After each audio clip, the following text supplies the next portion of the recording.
சம்மருக்கு ஏற்ற அல்டிமேட்டான ஃப்ரூட்டு இவங்க தாங்க. நாட்டு பழம் கிடச்சா விடுவோமா? நாங்கள் நைட்டே தண்ணியில் வாங்கி போட்டு வச்சுட்டேன். கட்டிங் தான் கொஞ்சம் மொடையாக இருக்கும், அதெல்லாம் பார்த்தா சுவைக்க முடியுமா இவங்களை? இப்போ எல்லாம் தர்பூசணியை வாங்கும்போதே நல்ல பழமாக இருக்குமான்னு பார்க்குறதோட மருந்து கலந்துருக்கான்னு பார்க்கணும். நான் ஃப்ரிட்ஜிலலாம் வைக்காமல் நைட்டு தண்ணியில் போட்டு வச்சுருவேன். காலையில் பிரேக்ஃபாஸ்ட்டுக்கு பதில் இவங்க தான் விருந்தே.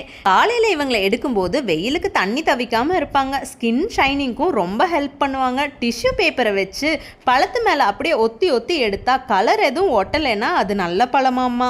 நான் வாங்கின பழத்தில் எதுவுமே ஒட்டலைங்க. இவங்க கிட்ட விட்டமின்ஸ் எல்லாம் அதிகமாகவே இருக்குங்க. தண்ணி பழம்னால காலையில் உணவாக எடுத்துக்கிட்டோன்னா வயிறு குழு குழுன்னு இருக்கும். டைஜஷனுக்கும் நல்லாவே சப்போர்ட் பண்ணுவாங்க.